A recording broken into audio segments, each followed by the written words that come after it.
Hi everyone, it's me Nikki here with this week's home tips, so let's jump in. So let's talk about hangers. Now, you know how frustrating it is with our wide neck shirts to keep them on the hanger because they just don't stay on. The hangers are just not accommodating for them a lot of times and it just drives us crazy. Well, I read about a tip that if you put a little bit of hot glue on your hanger, on the top sides of the hanger, that would totally resolve that problem. And I thought to myself, if that works, that is awesome because that is a very economical way to fix this problem. And so I wanted to definitely give this tip a try, and I was excited to share this tip with you all.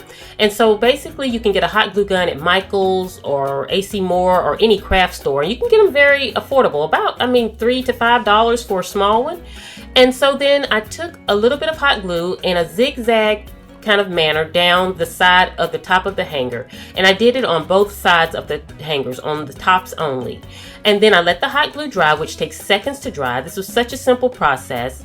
And then I put my shirt back on the hanger to give it a try, and I shook it around, and I was so amazed. It totally worked. It was so wonderful. The shirt did not fall off. This took no time to do, and this is just such an amazing tip. And I said, this is just working perfectly. So I have to give this tip a huge thumbs up. If you're having this problem, I definitely recommend you give this a try. So thumbs up. Okay, so let's move into our next tip of talking about silver and potatoes. Now, I read a tip that said that if you soak your silver in your hot potato water, that it will remove the tarnish. So basically, after you cook your potatoes and you remove your potatoes, that leftover water, put your silver in it, and it should take away the tarnish. And I read where some people have tried this, and they said that if your silver is not tarnished too bad, that they did see results. And so I wanted to definitely give this a try. And so I have a method that I basically use for cleaning my silver, but I always love seeing different techniques just in case, or just to know different ways of doing things. And so what I did was I was cooking potatoes for one of our meals this week, so it was the perfect time to give this tip a try. So, I boiled my potatoes as I normally do and just kind of got those cooking. And then once they were boiled, I removed the potatoes from the water, and then I put my piece of silver in the water while the water was still hot. And I lost some footage here of me actually soaking the piece of silver, but I did only soak one side because I wanted to have another side to compare it against. And I have to report, everyone, that it did not work. This is the after, and you can still clearly see that my silver piece is still very tarnished, and it did not do anything for me. And I did soak it in the water for an hour. They said you need to soak it for an hour.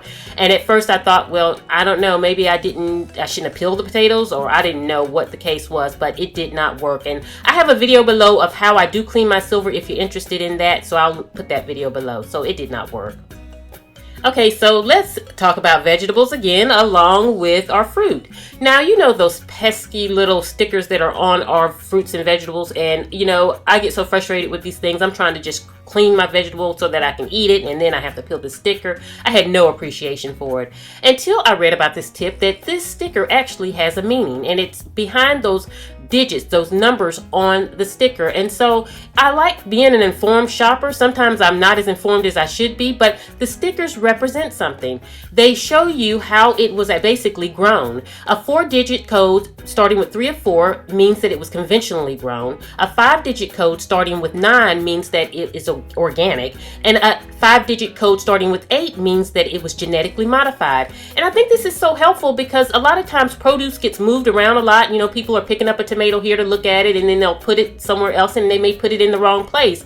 But if we're informed shoppers, then as we're picking up our tomato, we can quickly look at the number and assure that we're getting organic tomato if that's what we're looking for. So I thought that this was a great tip, and I thought that this really was helpful. And I put the link to this chart on my blog in case you're interested.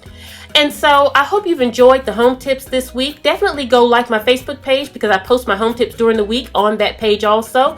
Also go to my website AtHomeWithNikki.com and subscribe on the right hand side to my blog. My blog readers get all of my latest kind of updates before anyone else. So definitely want you to be a part of that family over there also. I hope you all have enjoyed the tips that I shared this week. I want to thank you all for watching, and I hope you're having a beautiful weekend. And this is Nikki saying goodbye.